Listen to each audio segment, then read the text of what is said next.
अच्छा, अब इस क्वेश्चन में ये बताओ इसकी सिंप्लीफाइड फॉर्म क्या होगी। अगर मैं इस क्वेश्चन को बिल्कुल सिंपल फॉर्म में लिखूं तो इस स्टेटमेंट को पढ़ के ये बताओ, या मन में सोचो अपने कि ये अगर मैं एक स्टेटमेंट में सिंपलेस्ट फॉर्म बनाना चाहूं कि आपकी समझ में आ जाए तो वो क्या होगी। सोचो, 10 सेकंड दे रहा हूं, 10 सेकंड सफिशिएंट है। डायग्राम बना के समझ लो, जल्दी से डायग्राम बनाओ। पढ़ लिया क्वेश्चन पूरा? देखो ये क्वेश्चन कुछ है ही नहीं। ये क्वेश्चन ये कह रहा है कि मेरे पास 2 लीटर्स टोटल सॉल्यूशन है, इसमें मेरे पास 20 ग्राम्स शुगर है, ठीक है। मुझे कंसंट्रेशन मोल पर लीटर में बताना है। इसका मतलब बताओ इसकी मोलैरिटी क्या होगी।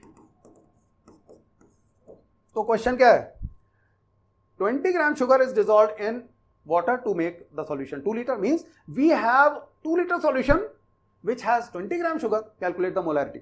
Simple statement ये है, we have 2 liter solution, 20 gram sugar therein, calculate the molarity. तो करेंगे क्या?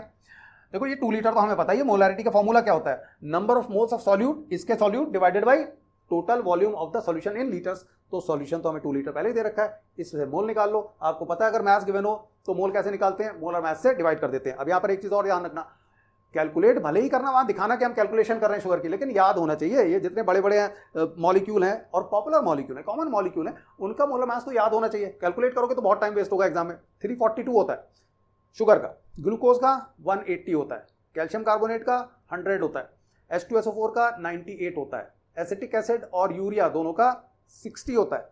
ध्यान रखना है, ठीक है। HNO3 है 63 होता है। याद कर लो, ये सब यूज होंगे।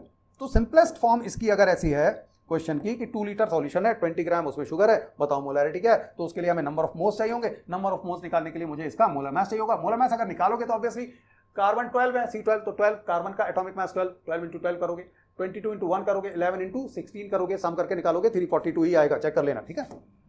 तो number of moles of C12H22O11 sugar है will be equal to its mass divided by molar mass. Mass given है 20 ग्राम्स, यहां पर ग्राम्स में ही रखना होता है हमें, डिवाइडेड बाय 342। अब देखो यहां पर आपको सॉल्व करने की जरूरत नहीं है, और मैं कई बार कहता हूं कि यहां सॉल्व मत करा करो, क्योंकि कई बार क्या है बाद में कैंसिल भी होने के चांसेस रहते हैं, यहां अप्रोक्सीमेशन के चांसेस भी रहते हैं। हो सकता है कि आपने 3 डिजिट तक निकाला बस और 4 डिजिट तक निकालते तो आंसर एक्यूरेट आता और डेविएट हो गया, मार्क्स कट गए फालतू में, तो ऐसे ही छोड़ दिया करो यहां पर। तो मोलैरिटी क्या होगी, molarity is number of moles of solute divided by volume in litre, that is 20 divided by 342। ये तो नंबर ऑफ मोल्स हो गए ये वाला, और वॉल्यूम कितना है 2 लीटर्स, ये वाला 2 लीटर्स। तो ये क्या हो गया आपका 20 डिवाइडेड बाय 342 इंटू 2, यही तो हो गया। इतनी मैथ तो आती होगी कैलकुलेशन में, है ना। तो ये क्या हुआ आपका, ये 10 हो गया। Basically it is 10 divided by 342। अब जब भी ऐसा हो ना तो इसको थोड़ा सा सिंप्लीफाई कर लिया करो। 342 अब 10 को 1000 बना लो, 1000 डिवाइडेड बाई 342 करोगे तो समथिंग आ जाएगा आपका, ठीक है, आसानी से कैलकुलेशन होगी। तो इसको मैं लिखूंगा 1000 into 10 to the power -2 divided by 342। 10 को मैंने क्या किया 1000 बनाया, तो 1000 बनाने के लिए 100 से मल्टीप्लाई करना पड़ेगा, तो 100 से मल्टीप्लाई करा और 100 से ही डिवाइड भी कर दिया, 10 टू द पावर -2 भी कर दिया, ठीक है। तो 10 पावर 2 किया और 10 पावर -2 किया, कैंसिल हो जाएंगे। एक्चुअली ये 10 बाई 342 ही है। इसको सॉल्व कर लोगे, ठीक है। इसको जब सॉल्व करोगे तो ये आपका अप्रोक्सीमेटली कितना आना चाहिए। देखो अगर ये 333 होता, थोड़ा सा लॉजिक लगाओ, अगर ये 333 होता तो ये एग्जैक्टली 3 आता, लेकिन ये आपका 333 से थोड़ा ज्यादा है, तो इसका मतलब ये थोड़ा सा कम हो जाएगा। ओवरऑल डिनोमिनेटर ज्यादा हो गया, तो डिनोमिनेटर ज्यादा हो गया तो इसका मतलब 3 से थोड़ा सा कम हो जाएगा।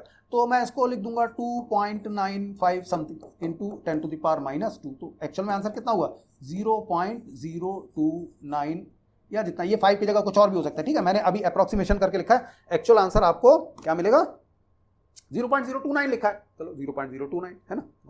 तो अप्रोक्सीमेशन तो सही है, एमसीक्यू में तो बहुत अच्छा होता है। आपने अप्रोक्सीमेशन किया, आंसर टिक कर दिया, कैलकुलेशन की भी जरूरत नहीं पड़ती आपको, उसमें टाइम सेव हो जाता है। कैलकुलेशन की प्रैक्टिस जरूर करा करो एग्जाम में, वरना कैलकुलेशन मिस्टेक होने के चांसेस रहते हैं।